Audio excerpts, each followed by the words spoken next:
Hello, everyone, and welcome to Inside Israel. I'm Joel Chasnoff, coming to you from Ra'anana, right outside of Tel Aviv. It is the week of June 18th, 2025, and this is episode 86, War with Iran. This was not my original intention for this episode. This episode was actually going to be a follow-up to last week's, which was called Thanks and FU. It sparked a lot of response from you, the listeners, which I'm glad about. It got a lot of people thinking about topics they weren't normally considering in terms of real estate and buying places here in Israel. But obviously, we're going to push that aside for at least a week, maybe even more. My goal today is to update you from the Israeli perspective exactly what we are going through, those of us who are living in Israel right now. And I really want to make sure that I hit on the aspects of the story that you might not be seeing and reading about and watching wherever you are around the world. So, on that note, I'm going to try something new today. At the end of my portion of the broadcast, I'm actually going to open up the chat and take questions in the chat. So, I'm going to ask you to hold your questions for the end. But when we do get to that portion, simply write them in the chat. And those of you listening on Apple and Spotify after the Wednesday drop, you might not know this, or maybe you do, but this podcast is actually recorded live every Sunday at 1 p.m. Eastern Time. Typically, it's recorded on Zoom for a live audience, and then the recording is uploaded to Apple and Spotify later on in the week. If you want to join those live broadcasts, you can do so at joelchasnoff.com/podcast. And I have an excellent podcast editor named Adina, so she's going to have to work extra hard this week to sort of make it really seamless the way these questions are answered at the end. But again, if you're in the live broadcast now and you have a question, save it for the end, then put it in the chat, and I will get to as many as I reasonably can. I also want to thank you guys for turning out today and listening. It really does mean a lot to me that I can be the person who gives you a little bit of a different perspective. I think it's so important to know what Israelis are going through.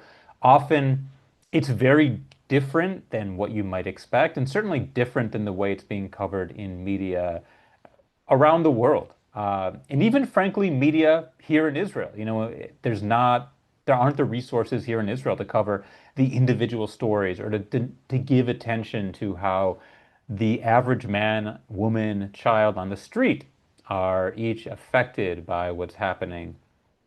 So that is really what my goal is to give you that up close and personal point of view. I'm going to start out by telling you that there's only been two times in my personal history with Israel where I can remember an IDF soldier being killed and it was not the lead story in that day's news.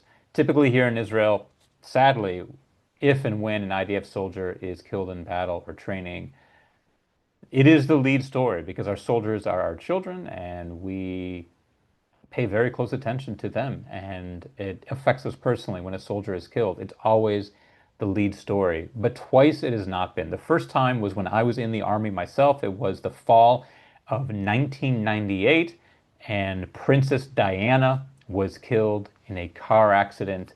And the next morning in the Israeli newspapers, this was pre-internet, that was the lead story in the newspaper. And then below the fold was the story of how I think it was a few soldiers, but certainly at least one was killed in Lebanon the night before. So that's the first time I can remember the death of an IDF soldier not being the lead story. And the second time was today. Very sadly, we had an IDF soldier killed in Gaza yesterday.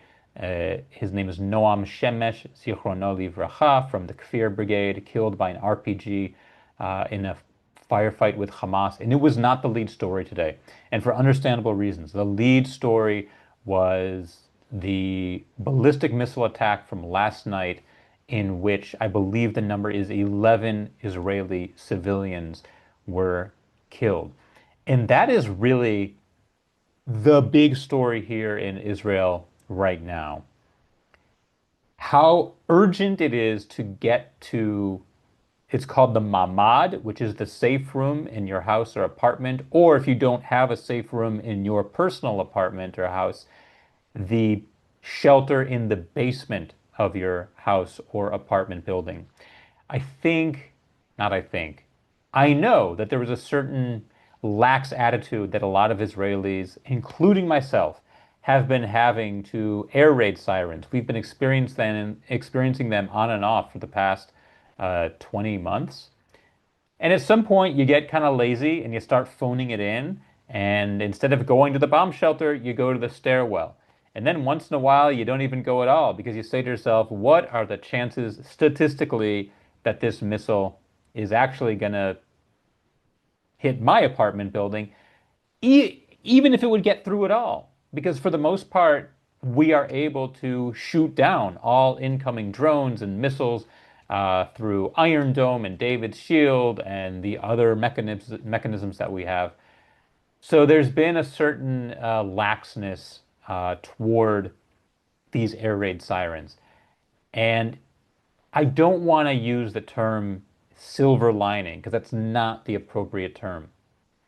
But the fact that so far 13 Israelis have been killed between 2 nights of missile attacks from Iran, it's really woken the Israeli people up.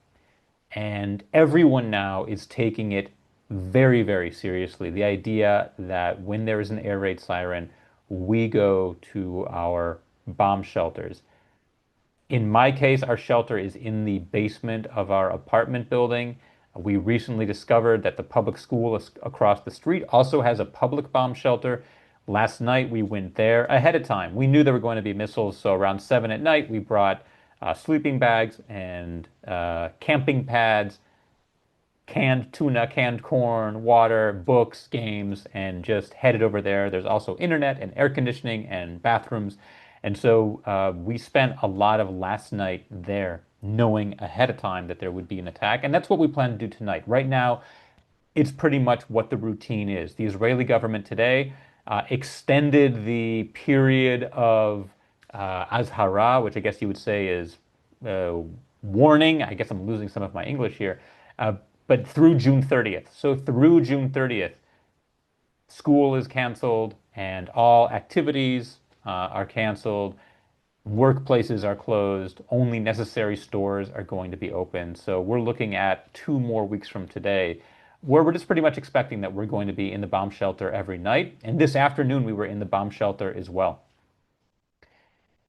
What happens logistically is that we have a branch of the army called the Home Front Command Pikuda Oref.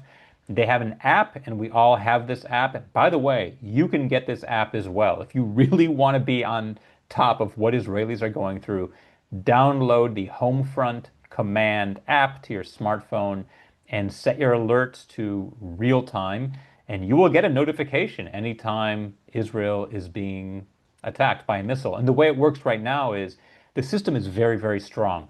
Typically 30 minutes before the missile attack, we will get an alarm, a notice on our phone with a very loud sound that you can't not pay attention to. We'll get a notice that you need to put yourself in a position to be able to get to a bomb shelter. Then, typically 15 minutes before the attack, you'll get another one that the attack is imminent.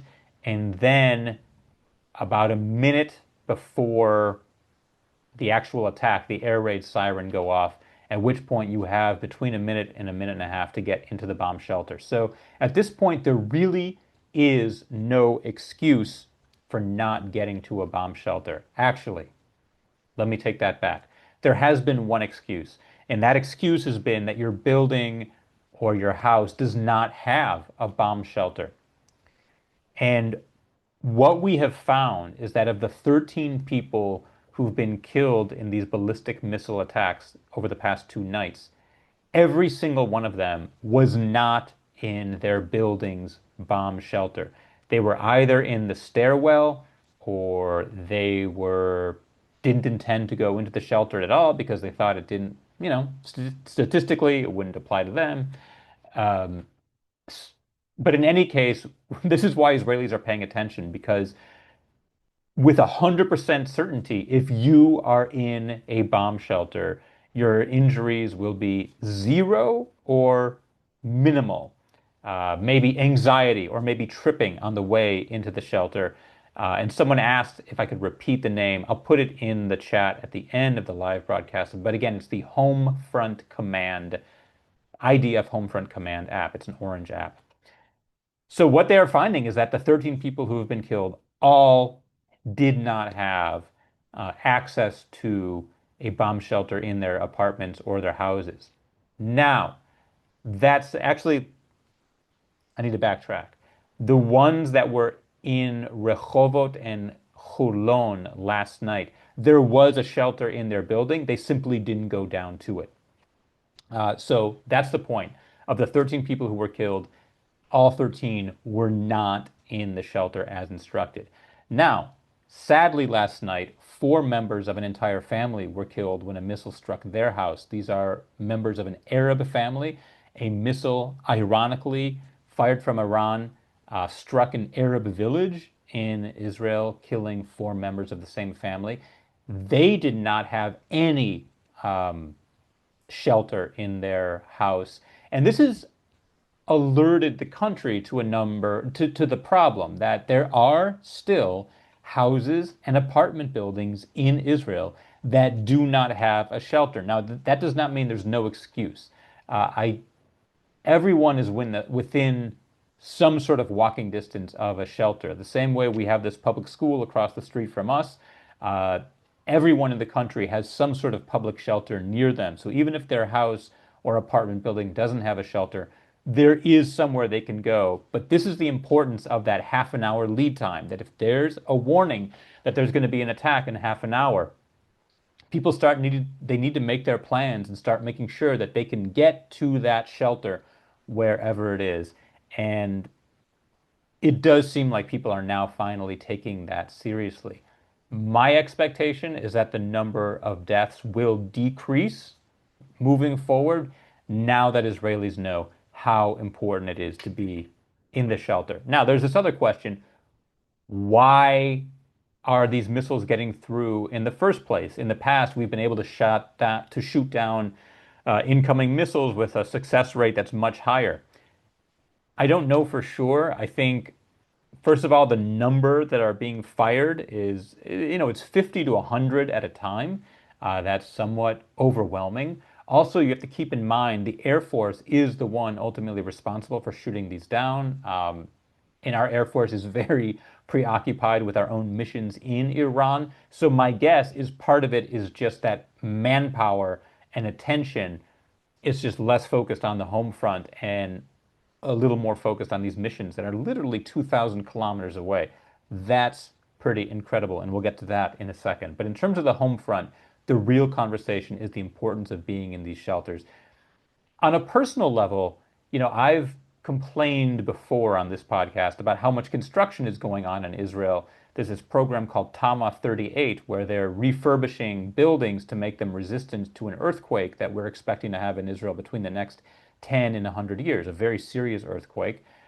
And the way this program is supposed to work is that buildings along the fault line are supposed to be fortified against the earthquake, but that's not what's happening. Instead, buildings in wealthy neighborhoods like Herzliya and Tel Aviv and Kfar Saba and Ra'anana, they're the ones that are getting refurbished because the contractors can then sell those apartments at a higher price.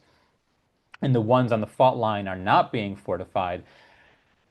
What really is bothering me is that so much money is being poured into this Tama 38 program and not into providing shelters in the apartments and homes of every citizen. And it is true. There are shelters in Arab villages, but by and large, Arab homes have a much higher rate of not having a shelter compared to Jewish homes in Israel among civilians. So that's a problem as well that our president Isaac Herzog addressed today about how we are a unified country and we need to care for all citizens equally. But this is bringing that issue to the forefront.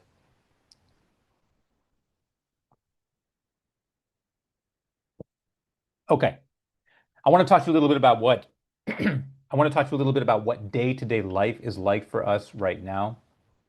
If you were to go outside during the day, it is eerily quiet, ghost town-like. Streets are, for the most part, empty. Coffee shops closed. None of the usual traffic and hustle and bustle. You do see necessary stores open, pharmacies, grocery stores, etc. But daily life is, for the most part, come to a standstill. And our lives very much revolve around knowing that we can get to a shelter within, 20 to 30 minutes, because that's the time we have uh, between getting that initial alarm and having to be in the shelter itself. By the way, that system is not perfect. I was out today at the park, and the woman next to me, her phone went off with an alert that in 30 minutes we needed to be in the shelter. My phone did not get that alert, nor did Dorit's. So, and there have been, it has been noted here that the system has not been functioning completely fully well. So we are dependent on each other also to find out when these alerts are coming. But our life is very much dependent right now on being able to get to the shelters in time. And and there's just been a lot of disruptions of daily life in general. Think about that. Kids are not in school now for the next 2 weeks. And think about what that does to parents who need to get work done now from home. Think of what it does to store owners whose businesses are going to suffer yet another hit. Um, these are all the ripple effects that this war is going to have throughout Israeli society.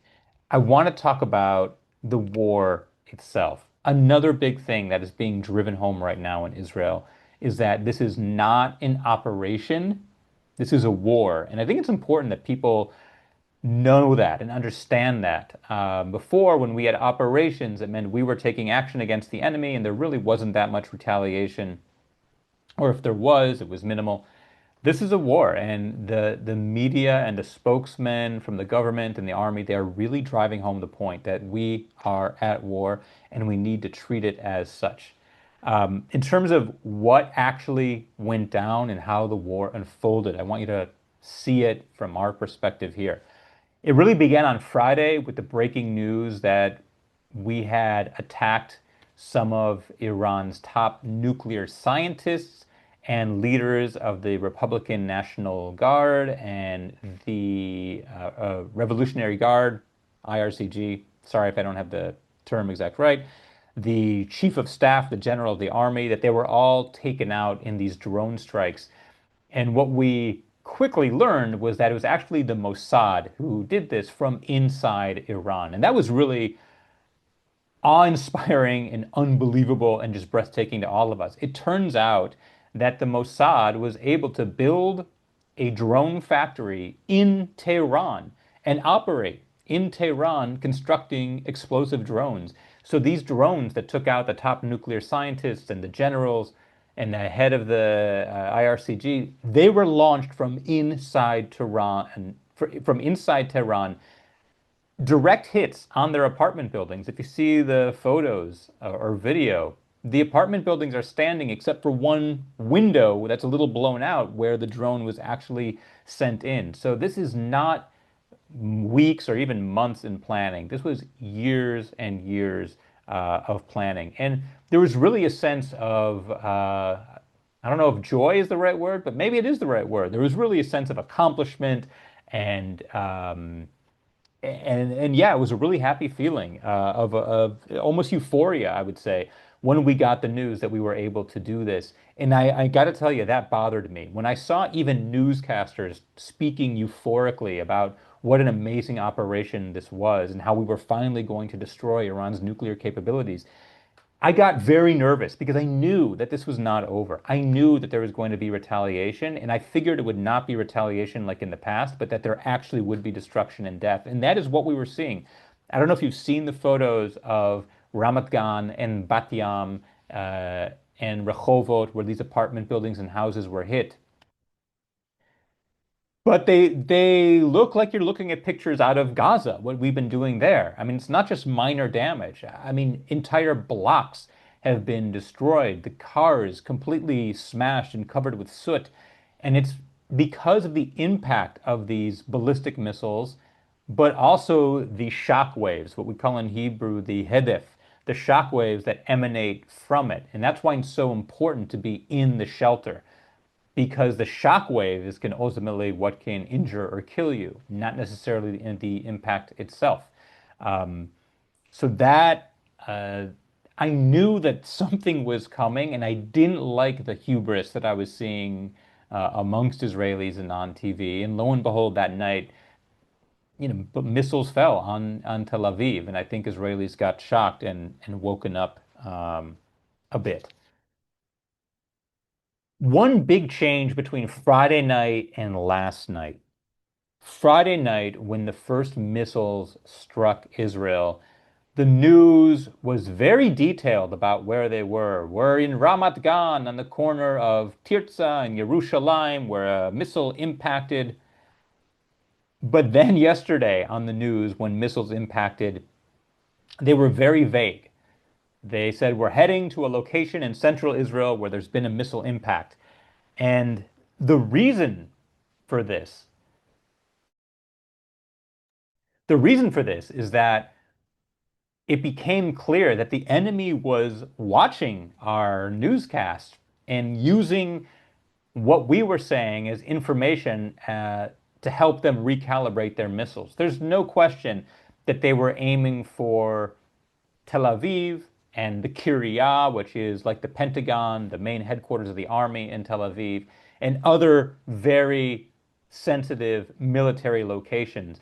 And when we say that missiles are falling in Ramat Gan or wherever else, as they were saying on the news, this allows the enemy to know how much they're overshooting by, what direction they're missing by. So, one thing I noticed yesterday on the news was that as they were covering the impacts, they were not talking about where they were. They were saying central Israel or the north of Israel. By the way, why were they targeting the north of Israel last night, the Haifa area? Haifa is where all of our gas supplies are, so there's no doubt to me that that is what they were targeting. Iran is trying to target specific locations, but they don't seem to have the accuracy, thank God, that we do. Nevertheless, it's important not to broadcast. And so they're asking people also on social media, if you happen to be where an impact has happened, do not say where you are. Do not post a picture of street signs or any other telling location because you don't want to give the enemy any more information that they can use. Another big story is the number of Israelis stranded abroad. I believe it's over 20,000 Israelis are currently abroad, including parents who went away on a vacation, just the parents, and left the kids at home with the grandparents or friends, uh, business trips, family vacations, whatever. There are over 20,000 Israelis who are outside of Israel right now and completely stranded. Ben Gurion Airport is completely closed, no incoming or outgoing flights.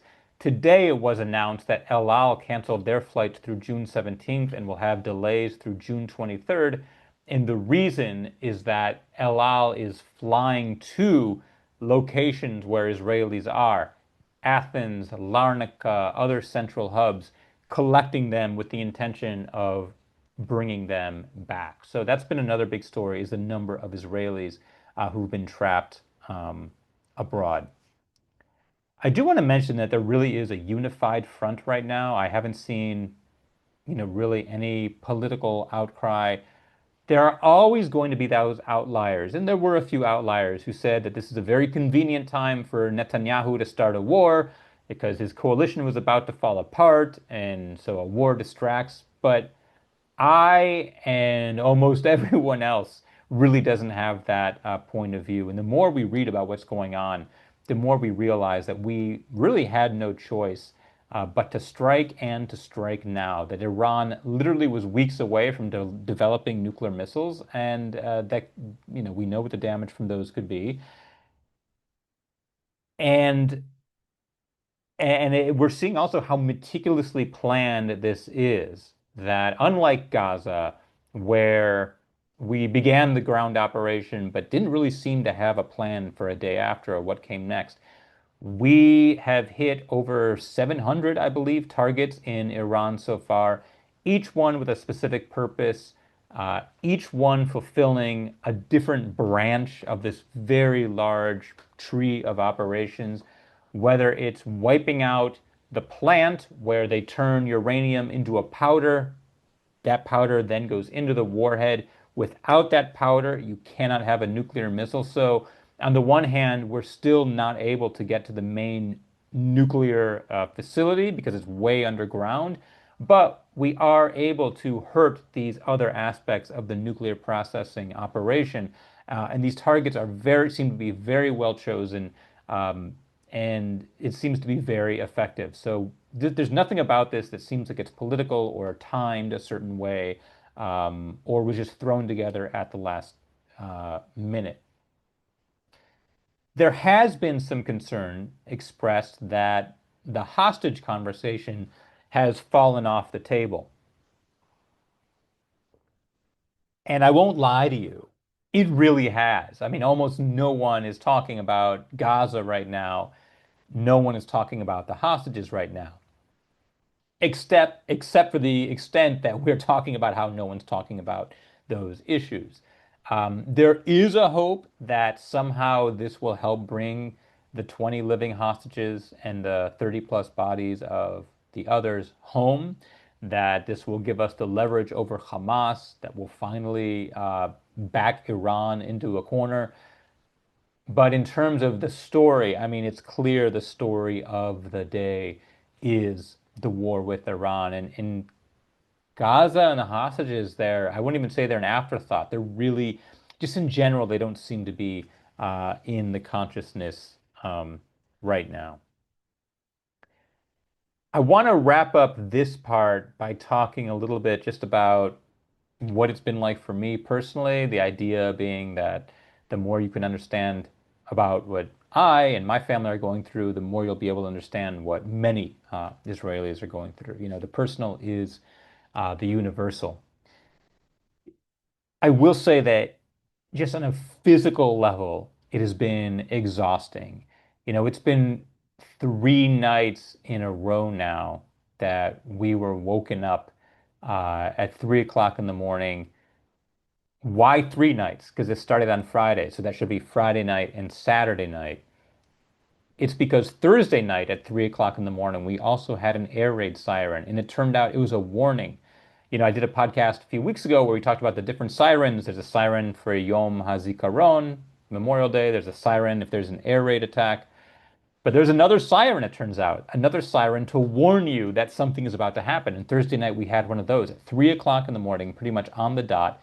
We had an air raid siren go off, and it turns out the whole point of the siren was to simply alert us that Israel was about to get involved in an operation, and we needed to now be on alert ourselves to go to the bomb shelter as required. So it was just a warning shot fired on our own behalf. But still, this is 3 nights in a row that we've been woken up now multiple times. Friday night, it was 11 p.m., 3 in the morning, and I believe 5 a.m. Saturday morning. And then last night, something like 11 p.m. and again, I don't even remember what time, 2 or 3 in the morning. But really exhausting. I mean, just, you know, on a physiological level, the sleep cycle being interrupted, and of course, you're in a sort of mode of panic that you're not able to get back to sleep. So we're all just kind of dragging ourselves through our days. It's always in the back of the mind when the next siren will go off.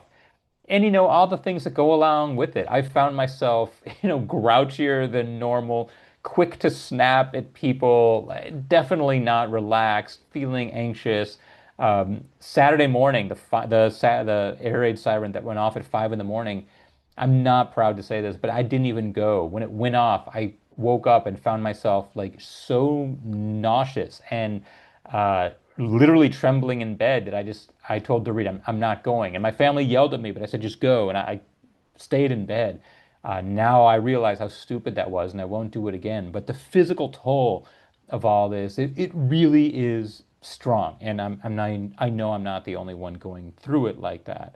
Um, there's also, you know, I think part of what I was feeling when I felt so, you know, kind of sick on Saturday morning, it wasn't that I was anxious about us actually being hit by a ballistic missile. I still think statistically the chances of that happening are very low, and I don't go around worrying about that. But it was more of a what have I done kind of question. As the father of the family, I think I had this sense of what did I do bringing my kids to this country, making them go through this? How irresponsible of me. And I felt this sort of burden of guilt and the anxiety that goes along with that, that I'm the one who brought everyone here. And I think that's really why I was felt so sick and panicked. It's just that sense that I'm kind of responsible for it. And in my better moments, I don't feel that, but there are moments when I certainly do question whether it was the right move to bring everyone here. And I know for a fact that Dorit wants to be here, and of my four kids, three of them strongly do. So it's not like this is backed up by evidence or anyone saying anything to me, but still, because moving here was a choice, I did feel that kind of anxiety and guilt about it. Daily life, like I said, is completely interrupted for me personally as well. I have a kid graduating middle school. That graduation was scheduled for Tuesday night. That's been canceled. A friend's wedding tomorrow, canceled. I had a stand-up comedy show tonight. As you know, I'm really trying to build a career here in Israel to perform stand-up, and that obviously is not going to happen. And for the next 2 weeks, that won't happen. And I want to make clear, all of this is really, really minor. Like in the scheme of things, a middle school graduation, my little stand-up show, these are not big deals by any stretch of the imagination. And I want to make that clear that I realize that. But I do want you to realize just the tangential consequences of this and how much our daily lives are disrupted. I need to tell you right now that there is on our phones, we are getting an alert that we need to be near the bomb shelter. If the air raid siren goes off, I will leave this Zoom. Yeah, I know, I heard. How long? How long? Okay, 10 minutes. If I'm going to leave this Zoom open so that you can hear the air raid siren and you'll hear the explosions in the air, I will not be here. I will be downstairs in the basement, and I'll come back. But it will give you a little bit of insight, I guess, into what we're going through. But in any case, right now, the alert we just got is that we have 10 minutes to get down to the shelter. So as you can see, daily life really is impacted here. On a work level, I have four people who work for me, a social media manager and a marketing person, and I mentioned Adina, who's the wonderful editor of this podcast. Some of them are in the reserves, Miluim right now, that they've been called up. Again, in the scheme of things, not a big deal, but scale this, multiply this by millions of people, and you'll see again how much daily life has been interrupted. And this is for a population that already for the past, 20 months has had to have our lives interrupted like this. I had another concern today. This is about the time of year when summer programs are about to come to Israel, USY and Ramah and NCSY, Nifty, BBYO, you name it. And if these programs don't happen, that's a whole other cohort of kids, Jews around the world, who are going to miss out on that really meaningful 6 weeks in Israel that can literally change your life. I would not be in Israel now were it not for that 6 week program I went on with Camp Ramah when I was 17. And so I worry about that too. That's another consequence of this is that, where young Jews are going to be locked out of what could have been a really life-changing relationship building experience with Israel. And I really hope these trips happen. I got to tell you, honestly, that if the Israeli government is now extending until June 30th the cancellation of all activities in school, etc., it's very hard for me to imagine that these summer programs are going to come. If you were a parent about to send your kid to Israel, would you send your kid to Israel this summer? I think it would take a very certain type of brave and faithful parent to do that. I mean, I certainly hope they happen, but that's a consequence as well. And then, of course, there are the tour guides. the hotels, the restaurants. Dorit got a WhatsApp notification today from an event planner who has hundreds of flowers available for a wedding that was supposed to happen tonight that she doesn't know what to do with, offering them these flowers at like break even prices. So the ripple effects are strong and they're everywhere. I'm gonna conclude. Yeah, I know, but we have time. If there's a siren, I'll come. Hang on one second. All right, I'll be there. Welcome to our lives. I'm going to conclude by reading something by one of my favorite journalists in Israel, and then I'm going to open it up to your questions in the chat. His name is Ziv Rubenstein, and he's really an amazing journalist. I don't know where he gets his sources, but he is able to reach everyone everywhere. And he wrote a beautiful letter today that I think encapsulates what Israel and Israelis stand for. I'm going to read it to you. This is translated into English. He wrote it obviously in Hebrew, and then we'll open it up to your questions. So here's Ziv Rubenstein's letter. Dear Iran, let me explain the difference between us and you. When we issue an evacuation warning to your citizens, there are traffic jams all over Tehran, and you send your own families away out of fear. When you warn us of an upcoming attack, Israelis from all over the world look for ways to come back to Israel to help, and they send their children to fight. This isn't about religion or nationalism, it's a social matter. We Israelis may argue from morning till night, but in the end, we are in this together. That's how it is. This past week, a gay soldier was killed in Gaza.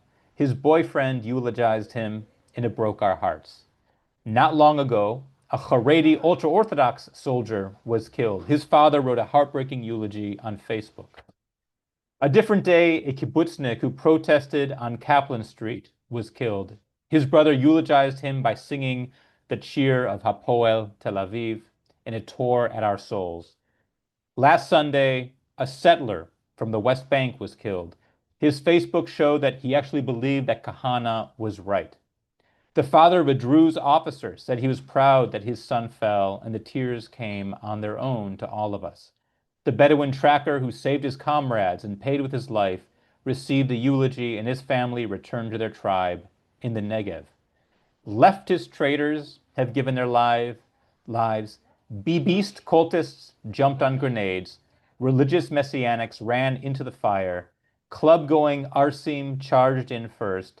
And spoiled gay Tel Avivians fought and fell. All of them Israelis, all of them heroes.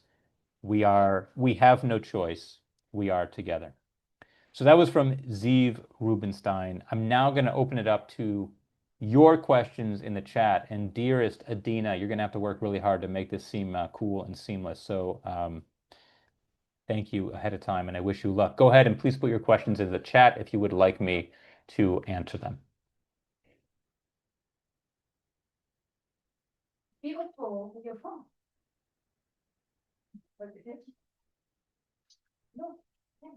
So someone asked, are the bunker buster missiles powerful enough to destroy underground nuclear facilities? So this is really the $1 million question. Can we get bunker buster bombs? Yes, Iran's main nuclear factory is deep underground.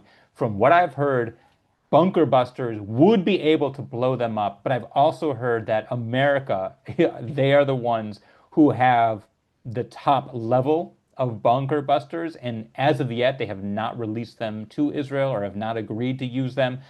So, okay, here's the siren. I gotta go.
All right.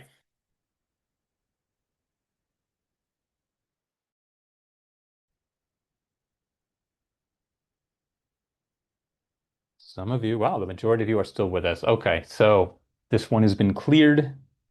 From what I've been hearing, there was what we call a nefilah, an impact in the south of Israel, also possibly in Haifa. Maybe injuries. Nobody really knows just yet. It's just too early. But they are expecting another round of sirens any any minute now. So apparently it's going to be a long night for all of us. All right, let me get to some more of your questions. Is this Zoom over? No, not yet. Uh, all right. So the name of that app again is the Homefront Can Name app. Um, Are we allowed to sleep in the bomb shelters? Yes, we're actually encouraged to sleep in the bomb shelters. If you have one in your home or apartment personally, families will just move into that bomb shelter and sleep in there. Otherwise, like we did last night, we went to the public school, laid down camping mats, sleeping bags, and slept there. I mean, I can't say it was a great night of sleep, but we know that the next few nights, probably the next few weeks, are going to be like this every night. So we really, that's the best way to do it. What is the U.S. doing to help Israel? Is it enough? The one big piece of this, which I should explain, is that there really are two news stories. There's the Arab world is under the table very supportive of Israel. Saudi Arabia, UAE, etc. They support Israel. They want the regime toppled in Iran. They don't want Iran to have a nuclear missile, and yet they can't say this publicly. One of the big questions here we're hearing a lot is when will the Arab world go ahead and support us publicly? When will the U.S. actually join the fight? It's the same way with the U.S. The U.S. is supporting us, but so far, it seems like they are not participating in the attacks itself. What they are is helping us to defend from incoming missile attacks. Our hope in Israel is, I mean, it's been declared here many times. Even the army spokesman has said that we cannot finish this job without the help of the U.S., whether it's by bringing out an agreement with Iran or by actually participating in the attacks on Iran's nuclear facilities. Israel needs the U.S. to actively become involved. Right now, it is support and not condemning, but we need what Israel's dream would be that the U.S. would actually join the fight. Let's all pray for Israel and its safety. Amen to that. Okay. What was the first name of the journalist Rubenstein? Zev Rubenstein. So Z-E-V. And I think you'll find him on Telegram, which is where a lot of journalists here get their sort of inside dope. And I think journalists around the world use Telegram as a way to communicate.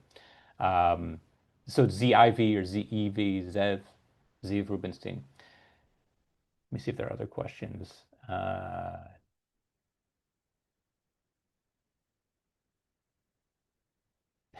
Someone encouraging me not to wait for the siren to get to the shelter. It's like I have numerous mothers on this. Okay. So, a lot of praise for me. Hey, thanks. Appreciate it. Not necessarily deserved. Where can you guys stay in touch? If you understand Hebrew, N12, I'll go ahead and put that in the chat at the end. N12 is where you can watch Israeli news. Um, But for English readers, I recommend Times of Israel, J Post, Walla in English, or Yiddiot in English. Between those, you can sort of piece together what the story is. Someone asked about Arab countries. Yeah, again, supposedly Arab countries are helping us to shoot down the missiles. Jordan, Saudi Arabia, but it's all unofficial. The Arab world has to project a certain face, and that might contradict what they're actually feeling. On that note, I want to talk about what's happening in Tehran right now. Um, we have completely dismantled their air defense system in Iran. So Israeli warplanes are 24 hours a day flying over Tehran. Think about what this means. I've talked before about the Arab world, how important it is to save face and honor. And we should note here that Iran is actually not an Arab country, and I don't fully understand why. But they are not part of they're part of the Arab world, but they are not Arab. In any case, the idea of honor and saving face and how you project yourself is so important in the Arab world. And this is humiliating for Iran. Think of how much money and bluster and effort they've been putting into destroying the Zionist regime. And now Tehran is literally in flames. Now you have Israeli warplanes flying over the Iranian skies as if they were Israeli skies. It is completely humiliating to the Iranian leadership. And so you can't disregard that part as well. There's bombing the actual sites, there's taking out their nuclear capabilities, but it's also about sending the message that we can do with you whatever we want. And it is deeply humiliating to the Arab leadership that Israel is simply having its way with them and that their skies are open and we can act there completely unmolested. When we are in the public bomb shelters, how many other people are there with you and your family? So I was down there right now in the shelter. Our entire building is there of 18 apartments, average of 4 people. So, roughly it was about 60 people who were in there right now. And I will not mince words. It is hot. It has to be. There's no windows. There's no way to get air in. It is sweaty. It smells. Well, imagine a bunch of people barefoot in an enclosed, room with no windows and no ventilation. And the kids are eating Doritos and potato chips. Like the stench, it's not very nice. And that's why we went to the public school last night. It's just more open and a little more, it's air conditioned. But down there right now, we had about 60 people. The apartment yesterday that was hit in Hulon, where some people were killed, that was an apartment building for 100 families with one bomb shelter in the basement. Now, I assume supposedly that bomb shelter is big enough for all 100 families, but you can understand why some people wouldn't want to go down there, thinking it would be too crowded. Now we know the important lesson that you absolutely have to. Um, so Iran is a Muslim country, but not an Arab one. There have been Muslims in southeastern Europe for ages, but they're certainly not Arabs. Yes, there is a distinction between Arab and Muslim. Joel Chasnoff is not yet smart enough to fully understand it. Is Germany helping? I don't know. Please discuss Iranian regime change. Israel has stated that one of its goals is not to change the regime. We have 4 stated goals: disabling the nuclear capabilities short term, long term, taking out scientists, etc. The stated goal is not to take out the leadership politically, it's not to cause regime change. But I think we would be very, very happy if that were to happen. And we have said that we have not ruled out assassinating leaders, so that's certainly on the table. Considering the limited range of Israeli jets, how much time do they have over Iran? Does Israel have fuel tanker planes? So yes, Israel does have refueling planes. They can refuel. I do not know for certain that Israel is taking off from Israel and flying to Iran every single time. I've heard that maybe they're using other countries as their bases of operations and taking off from there. In any case, I think what's more important is that this operation, this war, it's 2,000 kilometers away, about 750 miles away. Yeah, no, about 1,200 miles away. And we're able to do with them as we please with no anti-aircraft fire directed at us. That is what's really amazing. I think today we attacked a part of eastern Iran and at the airport. And it was the furthest mission an IDF plane has ever flown to take part in an operation. That's what I heard. News reports in America are saying that high-level Iranian leadership have evacuated the country. What do you hear or know about this? Yes, we are hearing this too. We are hearing that Russia has offered to take in some of the high-level leadership. 2 planes supposedly took off yesterday from Tehran's airport, which was closed at the time.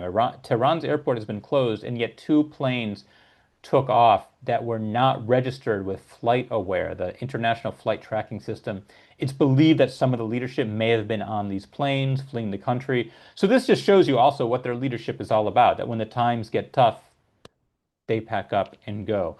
But in any case, I am going to leave you now. But what I will say, I really do think, first of all, this is a necessary operation slash war. I also think that it really will change the face of the Middle East, that it is not just one of those things that will slightly alter the power dynamics, but that we will be looking back at this as a true game changer.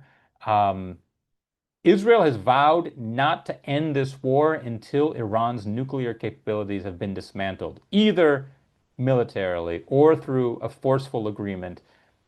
And I believe them. I do not think that Israel will take its boot off the neck of the enemy in this case. We're already too far in, and frankly, we're having a lot of success. And I think the world is behind us, even if they're not saying it publicly. Thank you so much for joining this very unique and special edition of Inside Israel, complete with a bomb shelter alert, which I assure you is totally unplanned. Next week, our live episode will take place again at the same time, 1 p.m. Eastern on Sunday. During this week, if you are not on my mailing list, please sign up for my newsletter. Go to joelchasnoff.com. You can sign up for my newsletter. Once you're on that mailing list, I can reach you and let you know of other broadcasts. There's a chance that if there is more big news out of Israel this week, I will do another one of these live Zoom broadcasts in a day or two throughout the week just to keep you posted. If you want to be notified of when these are happening, the only way is to be on my newsletter list. So again, I'm going to put my website right there. And it's very clear how to sign up for the newsletter once you go there.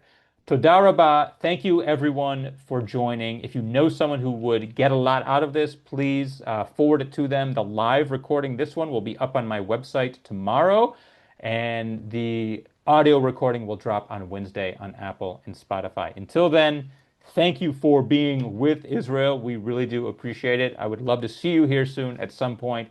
Until then, lahitraot and stay safe to everyone. I'm going to leave the chat open for a couple more minutes in case you want to stay in touch with each other. I got to go pack a bag. We've got a long night ahead of us. Farewell.